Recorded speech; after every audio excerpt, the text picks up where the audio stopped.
Hey, everybody, and welcome back to another episode of AV Career Masterminds. It is 2025, and I am so excited for this year because part of what I would love to do is start to highlight people that are currently looking for jobs, currently looking for making a move, and just talking to them and figuring out who they are as a person, right? Because we all know that you can only put so much on a resume.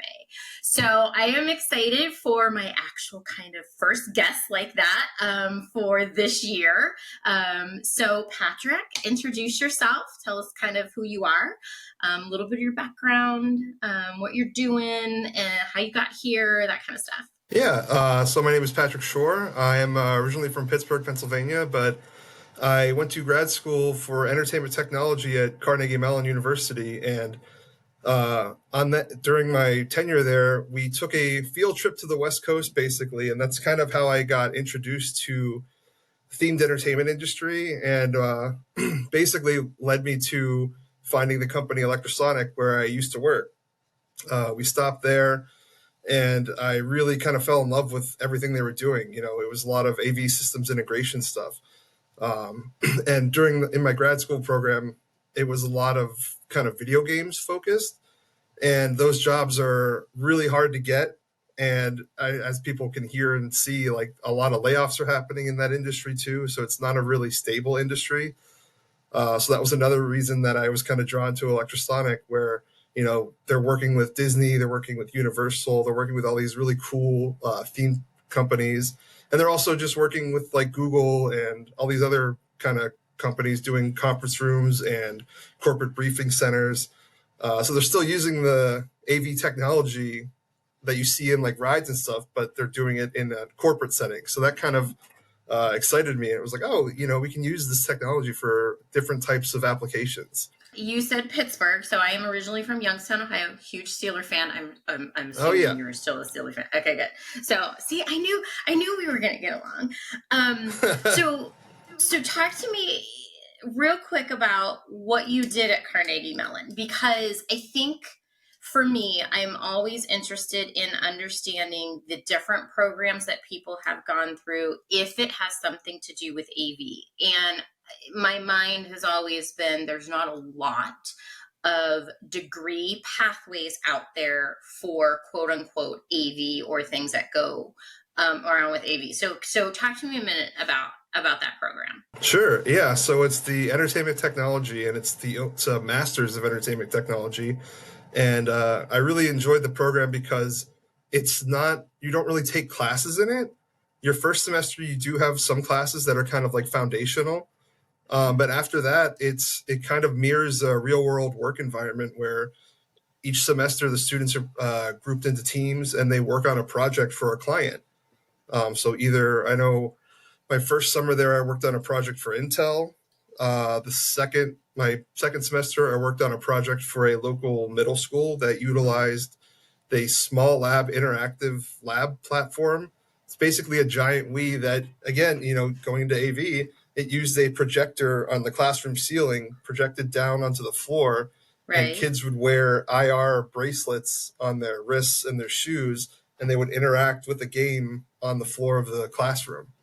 Oh my So gosh, I that's so did, cool. yeah, I did sound design for that, and I helped kind of play test with the kids to see what types of stuff worked in the games and what didn't. So I guess it's funny now that I'm thinking about that. That was kind of my first introduction to AV stuff. Well, and it is because when you hear entertainment and we talk about entertainment, like you said, it's Disney, it's theater, it's live events. To me, that's entertainment, and that can be all encompassing, right? It can be all kinds of different things. So you did a field trip. Now you're in California, right? And did you just stay? Did we not come back? Did we say we hate the wet, cold weather that Pittsburgh gets? Yeah, weather was definitely a factor. It's really nice out here with all the sun, but like we had recently, the fires kind of get a little scary Yeah, sometimes. right, Um, right. but yeah, so I moved out here with two friends from grad school actually, and one of them had an internship lined up with Electrosonic or the apprenticeship, and another one had an internship with Thinkwell, which are both themed entertainment companies. Mm-hmm. So I kind of came out here with no job, and I was like, hey, I'm a musician as well. So Los Okay. Angeles was like, all right, I want to see the scene out there. Right. And yeah, I joined a couple bands out here and stuff. So So you also have that background, because I've also, over the years I've been in the industry, and when I've talked to people, it seems like the musicians have gravitated to audio, right? So they understand the audio portion, the speakers, everything, the sound mixing boards, things that go within it. So they gravitate towards the audio side of AV, and then pick up any of the video and things. So not only did you have that background from Carnegie Mellon, you've got the background in the musician. So you kind of have everything then, right? Sounds like. yeah, yeah, definitely. Yeah, I've been playing drums for almost 30 years, and just yeah, actually in grad school, one of the electives that we had to take an elective, and the one I took was mixing and mastering for songs. So I bought a little cheap set of mics for my drums, and that's kind of like a side hobby that I've been working on, just recording songs and recording music. Wow. So see, this is the point. So this is what I love, right? We're having this conversation. We're starting to learn. It's really going to be difficult, I'm sure, for you to put on way down at the bottom of that resume, because it was, however many years ago that, you've understood this. You can do the sound mixing and all of when you moved out and trying to take care. So this is what I love. So you've got the mixing portion of it, we've got the audio side of it, and you've got some of the entertainment side. Amazing. So tell me, what were some of the things, because you said you were working at Electrosonic. So tell me, like, what are some of the projects that you worked on while you were there? Yeah, so I was on the sales team and specifically the proposal team. So I know you had Brandon Harp on the show Yeah. Yep. recently.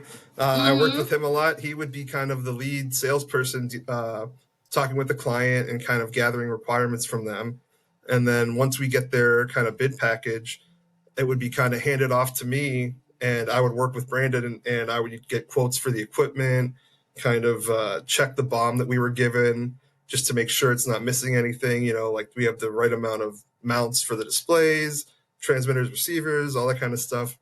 And yeah, so when I first started there, I got hired for an internal project that kind of dissolved. And I feel like I lucked out where Electrosonic took a chance on me, and they were like, hey, yeah, like let's put you in sales, and you can work with sales team. So when I started, I didn't know how to read like drawings and stuff, and thankfully, the elders took me on and kind of showed me the ways, and now I can definitely I can read them better than before, that's for sure. But yeah, it's another skill that I learned there. But a lot of projects I worked on were like proposal stuff. I worked on the proposal for the Warner Brothers Abu Dhabi theme park, and that was a lot of fun.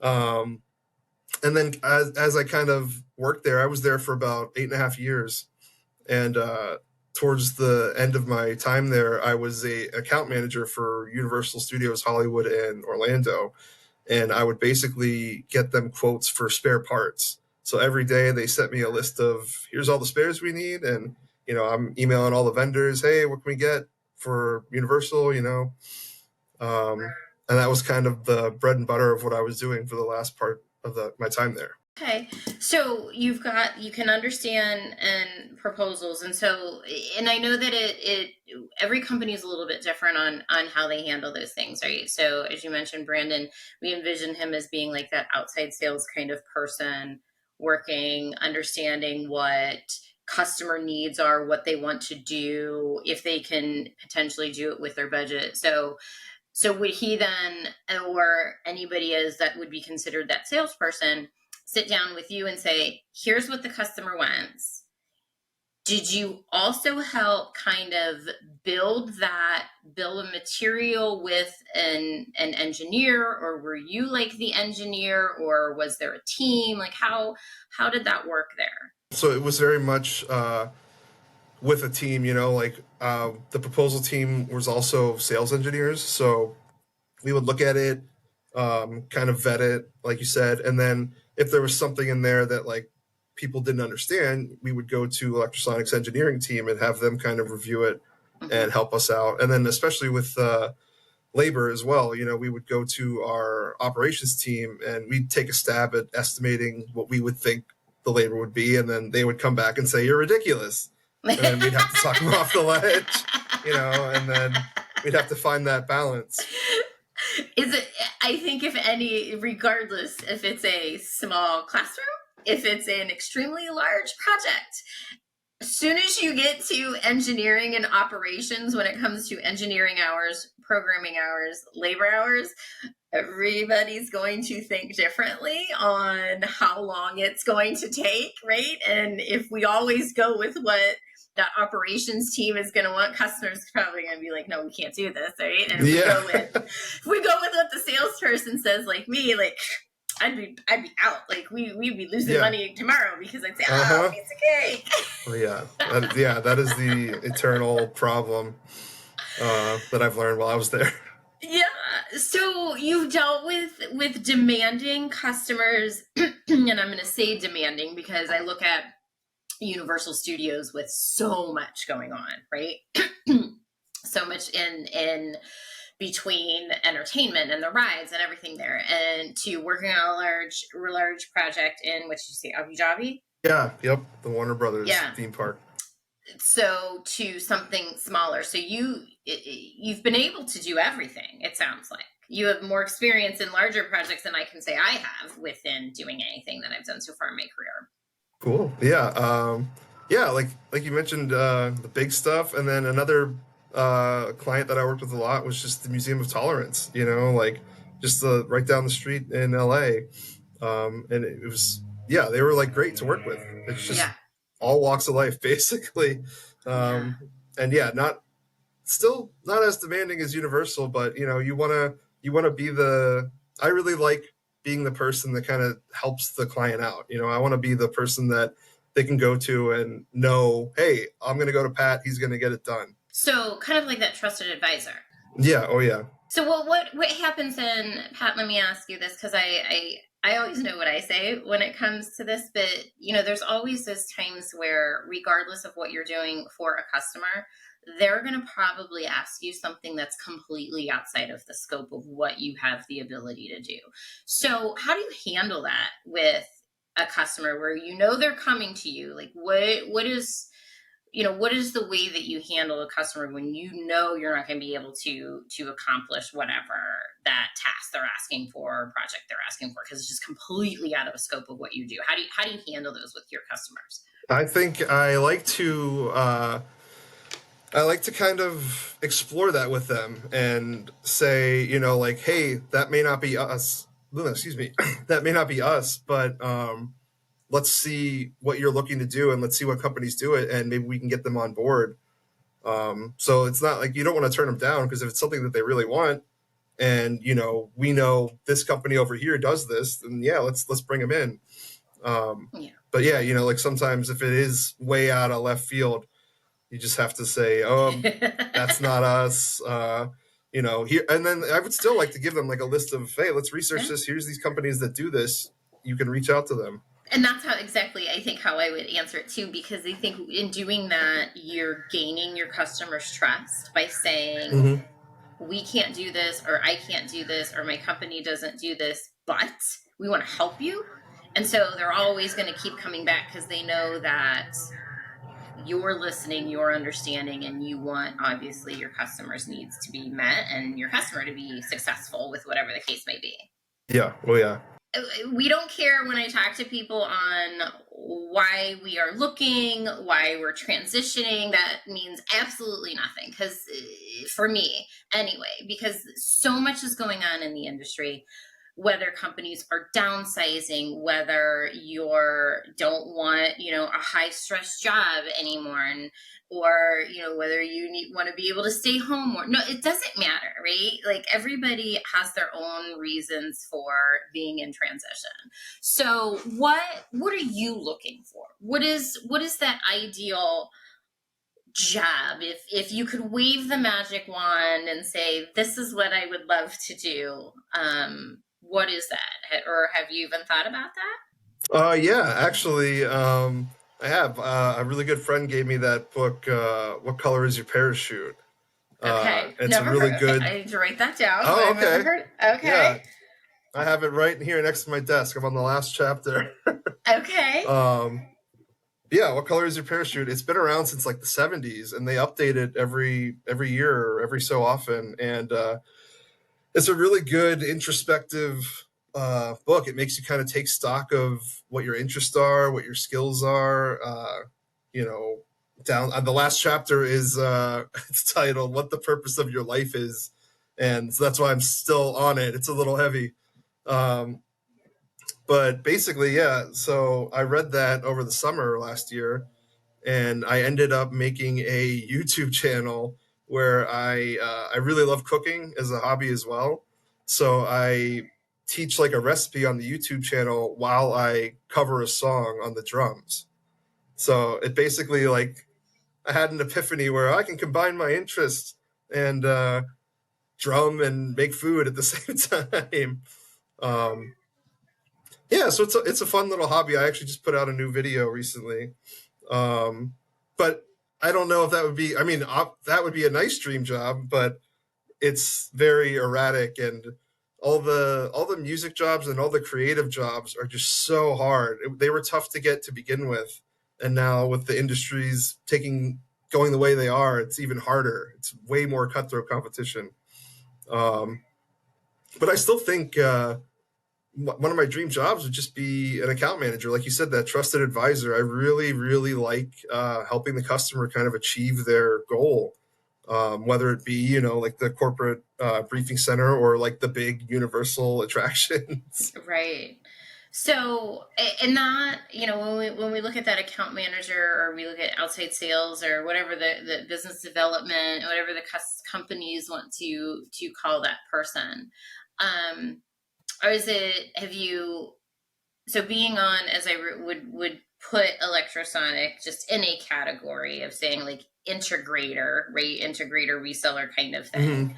Hmm. Um, is that where you would like to stay? Have you thought about being on the manufacturer side of the industry, where we're just focused on one product, and or one manufacturer, a couple different products, or does it just matter? You just would want to be able to help customer.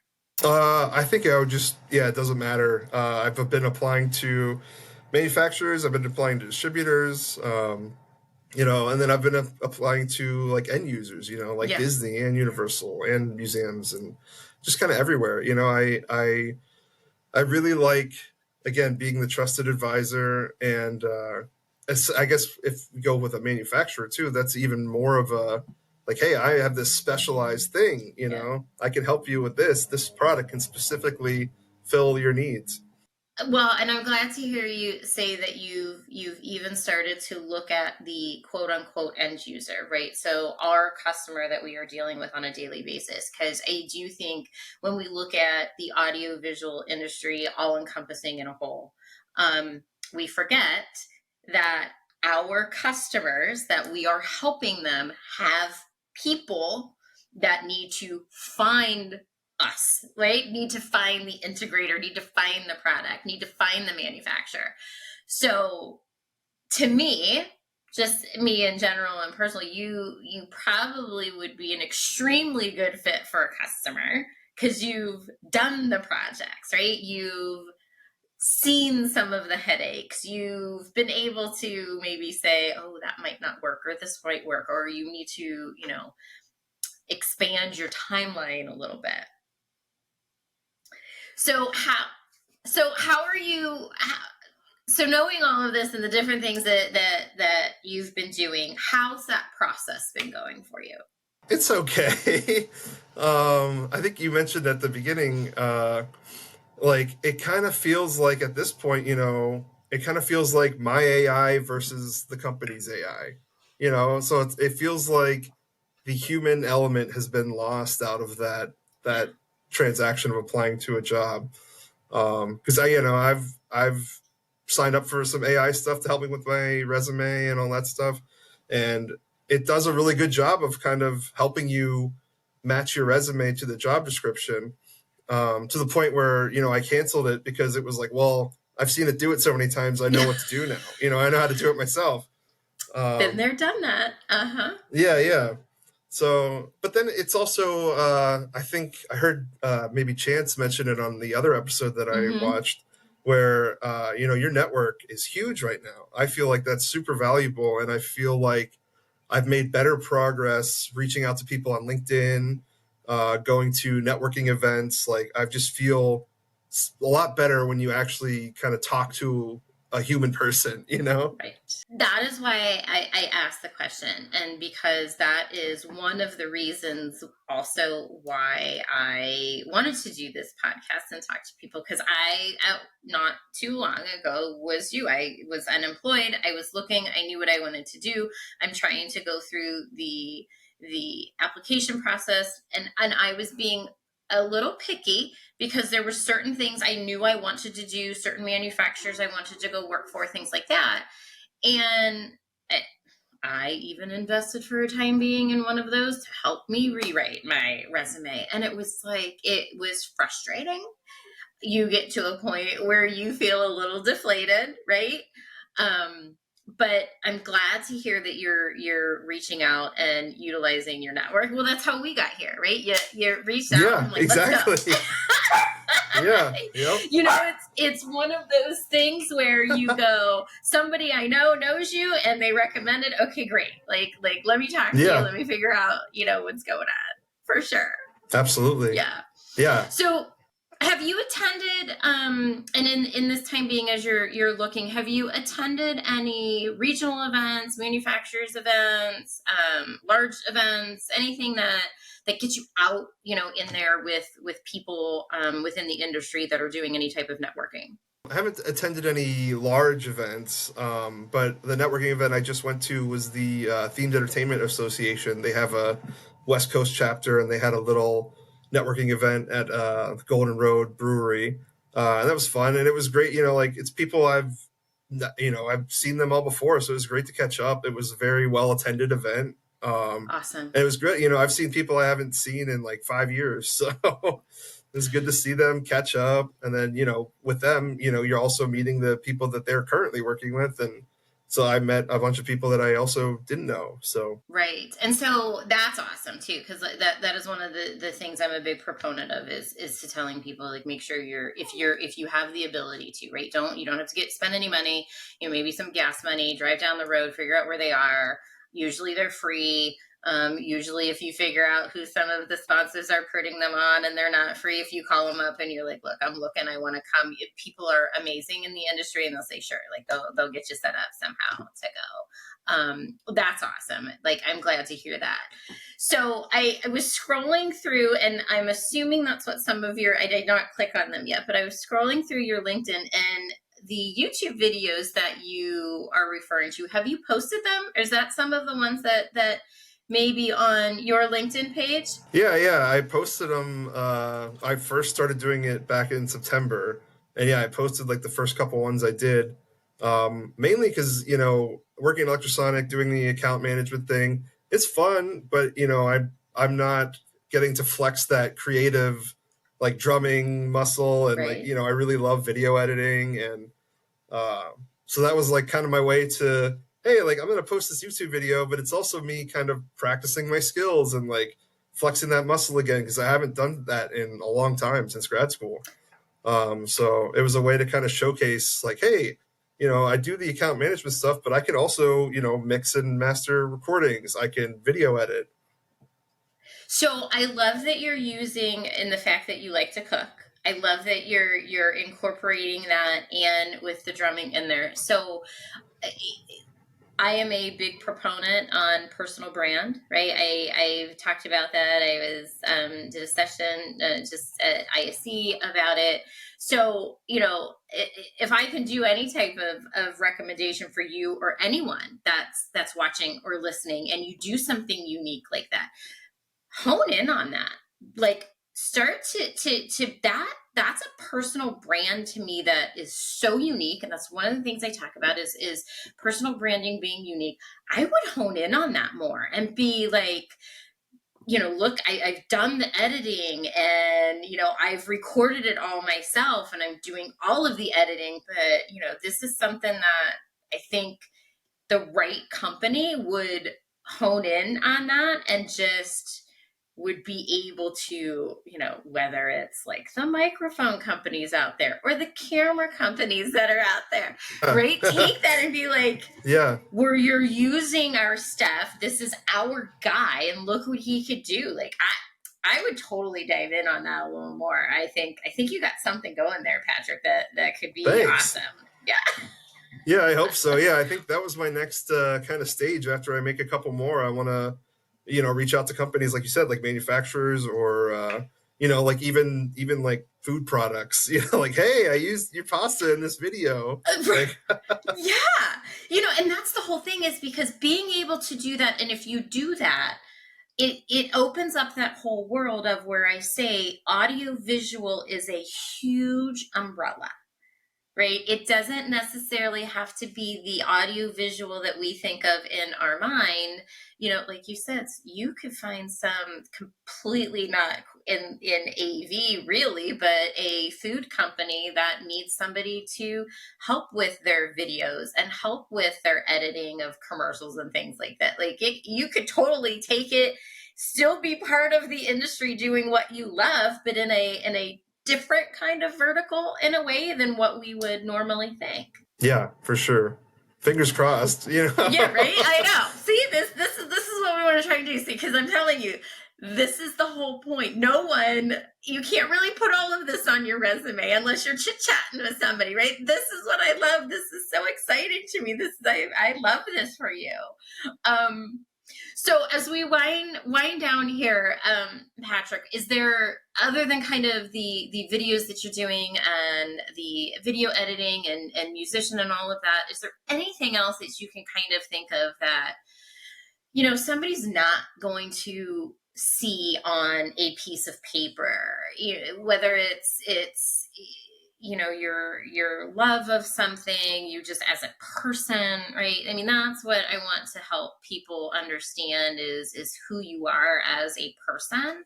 So is there anything there that you can be like, yeah, I really want them to know X about me? Mhm. Yeah, for sure. I think the biggest thing is I feel like I'm a really quick learner. And I know it's easy to say that and it's easy to like see on a resume, but like I mentioned before, I didn't know how to read drawings when I first started Electrosonic, and now I can do that. That's a skill I learned. I didn't even with the mixing and mastering of songs, like I kind of knew a little bit, but I learned that pretty quick and it's like super fun. So I feel like I'm a pretty quick learner. I really enjoy kind of doing that on my own. With cooking, that was my lunch breaks while I was working. I was watching YouTube videos on Right. cooking, and now I guess another on the side, another side hustle is I do pizza pop ups where I make my own sourdough Detroit style pizza. So I'm doing a pop up on Saturday. So you say pizza, and my mind immediately goes to my dear friend Chris Netto, who absolutely despises pineapple as a topping. Oh man. I am a pineapple on pizza. So where do you stand on the pineapple as a topping for pizza? 100%. That is my best selling pizza. See? I knew it. I'm good. We will have the haters. I will say this, that I can picture some of them coming out of the woodwork at me already, telling me no pineapple on pizza. But yeah, that is absolutely one of my favorites. Also, I kind of add some on myself at home. So if you do these pizza pop-ups, I think we need to figure out how to try and record one of those one of those events, and get that out there on social. Let's see that, because I'm all the way in South Florida, so I don't know if it's a true pop-up. I'm probably not making it to one soon. Yeah. So far. Well, Pat, thank you so much for jumping in and recording and chatting with me. I really appreciate it. I think that, and I hope that you can take this and, get this over to some people if you need to. And somebody, hopefully, my goal is somebody sees this and either listens or watches, however they're watching and hearing, and they're like, man, we really want to talk to him. So with that, how can people get a hold of you? What are you, what socials are you on? What's your handles? All of that Yeah, stuff. I'm on LinkedIn, linkedin.com/Patrick M. Shore. You could also, I have a website, patrickshore.com, and that has Awesome. my contact info on there. Awesome. And then SHRE, just like the beach. So Yeah. Good.